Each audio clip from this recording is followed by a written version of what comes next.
आदरणीय श्री राजीव चंद्रशेखर जी हेगड़े साहब, सेना के मेरे सारे सीनियर साथी, उडुपी शहर के सारे राष्ट्रवादी नागरिक और युवा साथियों, आप सबको मेरा जय हिंद कबूल हो। कबूल है, तीन बार बोलना पड़ता है, कबूल है। वैसे राजीव सर ने नेशनल सिक्योरिटी के ऊपर जो बोलना चाहिए था वो सारा बोल दिया, तो मेरे पास बोलने को कुछ बचा नहीं है। Seniors are always right in army and that's true। और सबसे पहले मैं आप लोगों से कहूँगा कि एक बार सर के ये तालियां बजाइए, इसलिए नहीं कि आज जो इन्होंने बोला है, इसलिए कि ये बंदा वो है जिसने हर फौजी का हाथ पकड़ा है, जो जिंदा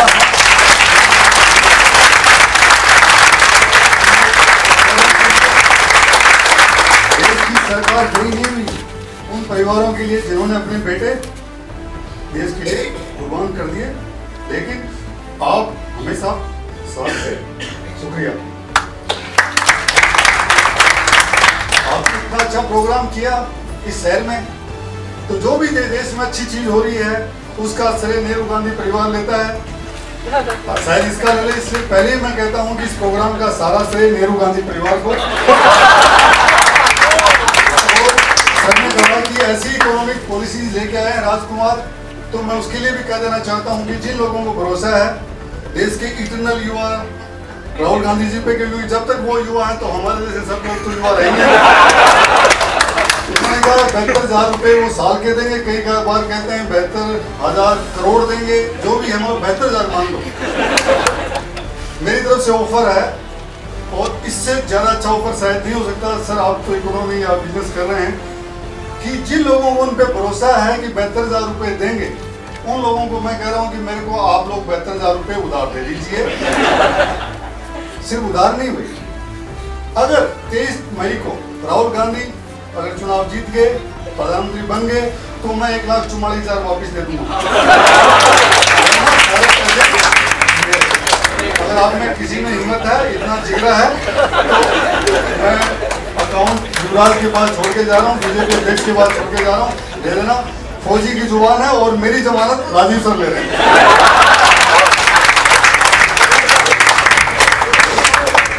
टॉपिक था नेशनल सिक्योरिटी, सर ने सब कुछ बोल दिया है, तो मैं थोड़ा कुछ बचा हुआ उसमें मैं ऐड कर देता हूं। राष्ट्रीय सुरक्षा, राष्ट्र क्या है? क्या है राष्ट्र? क्या कोई जमीन का टुकड़ा है? नहीं। हजारों साल की एक जो सांस्कृतिक, आध्यात्मिक और एक गौरवशाली इतिहास की जो परंपराओं और भावनाओं का जो संगम है, वो ये मुल्क है। ये सिर्फ ऐसे कोई लाइन नहीं खींची हुई मैप के ऊपर कि इधर से कश्मीर और इधर से उड़ीसा के नीचे केरला कन्याकुमारी, नहीं, ऐसा नहीं। तो अगर जब सुरक्षा की बात आई गई है, तो उस सांस्कृतिक धरोहर की, उस गौरवशाली इतिहास की, उसकी भी सुरक्षा कीजिए।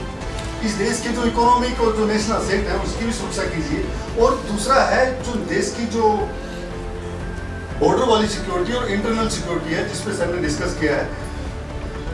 मैं जब देखता हूं तो मुझे इस देश का इतिहास सिर्फ दो जगह दिखता है, एक 1947 से पहले का और एक 1947 के बाद का।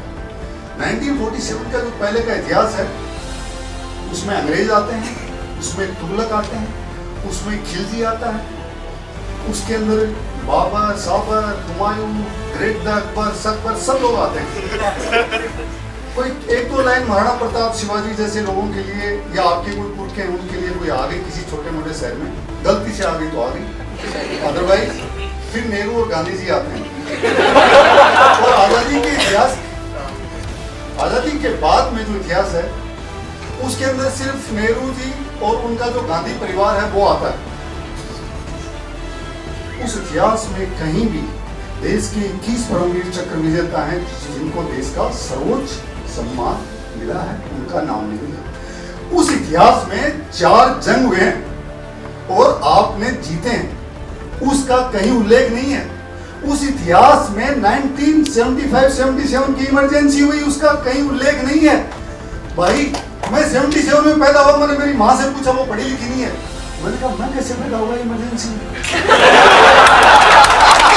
तो मेरी माँ ने बोला कि तेरे फादर छुपते थे खेतों में जाके, खेतों में जो अनाज पड़ा होता था उसके अंदर जगह निकाल के रात को छुपते थे और मैं बाहर कपड़ा डाल के आती थी, क्योंकि संजय गांधी, इंदिरा गांधी की पुलिस घूमती थी और जितने जो जवान लड़के थे उनकी जबरदस्ती नसबंदी करते थे। मेरे गांव में आज भी मेरे पिताजी की उम्र के कम से कम 40 बुजुर्ग जिंदा हैं जिनकी शादियां नहीं हुई। उन लोगों की बददुआएं लगेगी। इसीलिए तो ऐसा राष्ट्रीय हीरो पैदा किया इन्होंने। ये बददुआओं का हाल ही तो है, जिनको ये नहीं पता।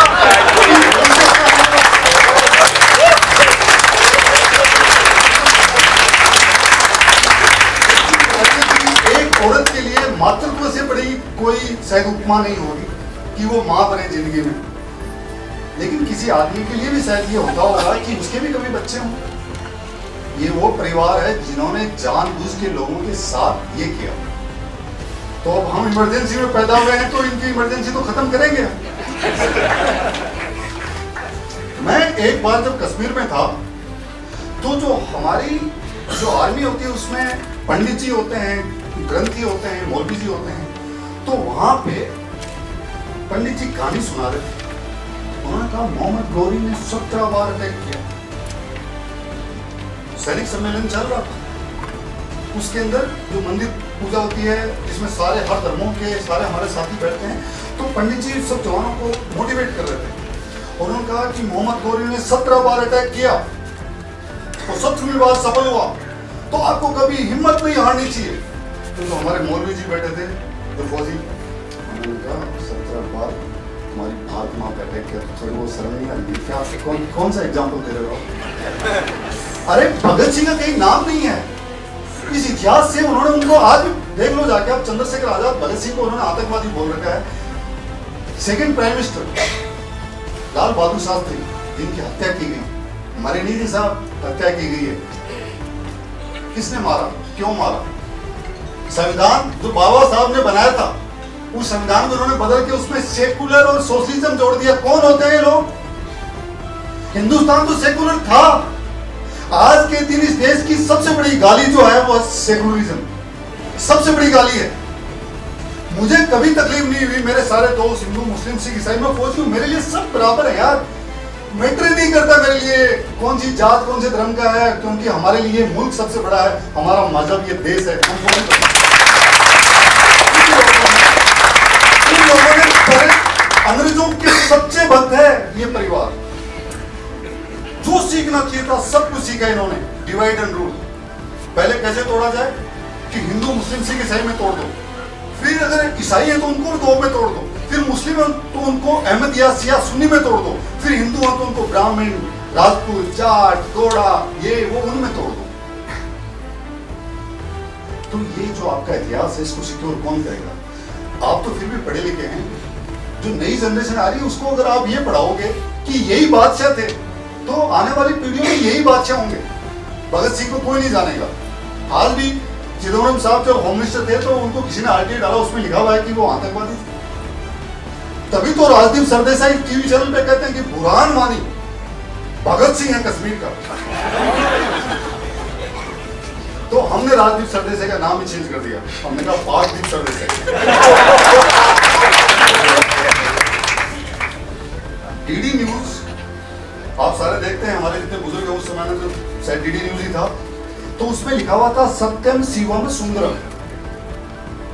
तो 2013 में जो ये सरकार है इन्होंने कहा कि ये तो किसी एक धर्म को इंडिकेट करता है, तो ये नाम हटा दिया जाए और सिर्फ डीडी न्यूज टन टन टन टन टन आज के समाचार। अदरवाइज आता था सत्यम शिवम सुंदर, क्योंकि सत्य सुंदर है और शिव सत्य है। शिव तो सबका है भाई, तो इन्होंने वो हटा दिया। फिर इनके चाचा है मोदी जी, जब डर लगा तो ये खुद शिव भक्त बन गए। आपको पता है शिव भक्त बन गए, कैलाश की यात्रा करके आए। ये कैलाश की यात्रा करने नहीं गए थे, ये चाइना के फॉरेन मिनिस्टर से मिलने गए थे। इनके मणिशंकर अय्यर पाकिस्तान जाते हैं, अभी सर कह रहे थे कि अनकंडीशनल टॉक्स, उनका मतलब ये नहीं है अनकंडीशनल टॉक, उनका और आपके लिए है, इनका पाकिस्तान वालों के लिए है कि भाई तुम आओ, इनको भगाओ ताकि हम कुर्सी पे बैठे, फिर जिनको तुम्हें मारना तुम मारो। 26/11 बॉम्बे में जब अटैक हुआ, हमारे 166 लोग मारे गए, देश की आर्थिक राजधानी में 300 से ज्यादा लोग घायल हुए। देश की एयरफोर्स चीफ ने प्राइम मिनिस्टर से अपॉइंटमेंट लिया, उन्होंने कहा कि हम अटैक करना चाहते हैं। मनमोहन सिंह जी ने कहा क्या बात कर रहे हो,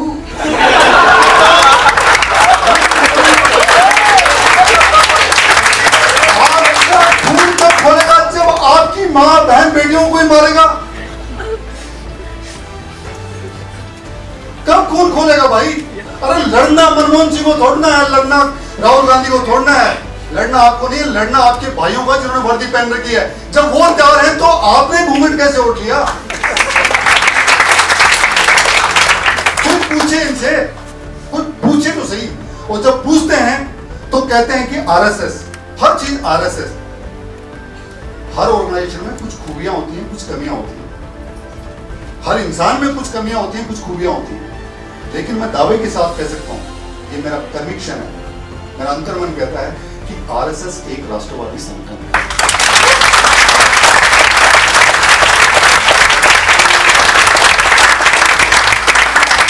लोग हैं, कल रामनवमी के ऊपर लोगों को बधाइयां दे रहे थे।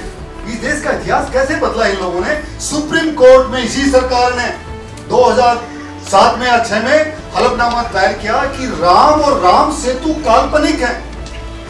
काल्पनिक है, काल्पनिक मतलब इतिहास, ये सब नकली चल रहा है भाई, ये सब असली तो ये है। अरे तो आप भी तो नकली हो, गांधी कोई और था, आप तो गैंडी थे। इतिहास को ढंग से तोड़ा गया है कि हिंदुस्तान को मतलब बताया गया कि ये भिखमंगों का देश है, गरीब है, फटे हाल है, इनका कुछ नहीं हो सकता, कुछ नहीं हो सकता। ऐसा नहीं है। मैं आज आपको कह रहा हूं, दुनिया में कहीं भी जाइए, अगर आप कहेंगे कि मैं हिंदुस्तान से हूं, लोग आपको इज्जत से देखेंगे कि सरकार ने भी कुछ किया है, और आपके देश का इतिहास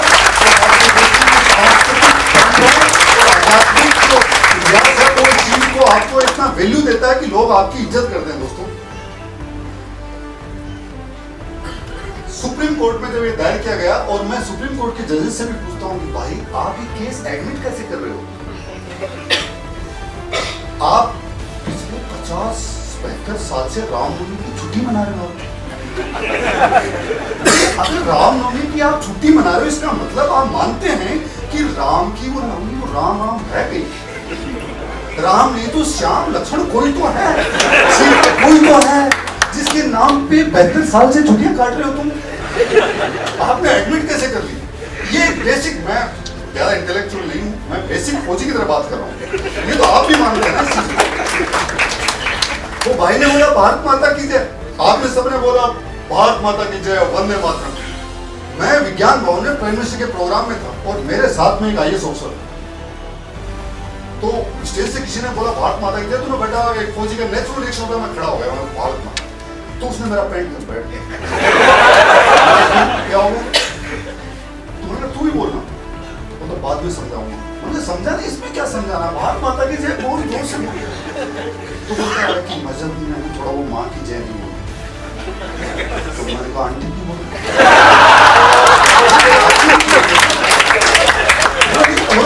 बोलते ही नहीं हमारे। तो मैंने बोला भाई अब्बा की बोलते, भारत अब्बा की जय। भाई कोई तो है, इसको कहां मजहब घुसा दिया, जनगण मन में मजहब घुसा दिया, वंदे मातरम में घुसा दिया, जय हिंद में घुसा दिया। इनके नेता का एक वीडियो वायरल हो गया है कि एक पार्टी का कार्यकर्ता उसने बोला भारत माता की जय, तो अहमद पटेल साहब उसको बोलता सोनिया गांधी बोलो, सोनिया गांधी की भी बोलो, मना नहीं है, मना नहीं है, बोलो जितना मुंह फाड़ के। लेकिन जब भारत माता कहे तो बोलो, हमें उससे तकलीफ नहीं, बोलो जिसकी बोलनी। राजीव सर, मेरे ये जो जहाँ नेशनल एसेट्स की सुरक्षा की बात थी, नेशनल सिक्योरिटी के अंदर जो नेशनल एसेट्स होते हैं उसकी सुरक्षा की बात है, तो मैं एक चीज बहुत दिनों से मेरे दिल में है, लेकिन मैं समझ नहीं आ रहा कि प्रोग्राम कहाँ कराऊं। अब आज आप मिल गए हैं, और आप खुद एक बिजनेसमैन हैं और यहाँ काफी यंग एंटरप्रेन्योर काफी लोग हैं। मेरा एक सपना है दोस्तों कि मैं देश के सारे युवाओं को कोई एक ऐसा प्रोग्राम हो जिसके अंदर देश का सबसे बड़ा उद्यमी जिसने सबसे कम टाइम में इतनी प्रोग्रेस की हो और वो देश के युवाओं को वो फार्मूला बताए, वो तरीका बताए कि कैसे इतना पैसा कमाया जा सकता है, कैसे विकास किया जा सकता है। और मैं चाहता हूँ उस प्रोग्राम के अंदर में जो हमारे मुख्य अतिथि हैं वो रॉबर्ट वड्रा जी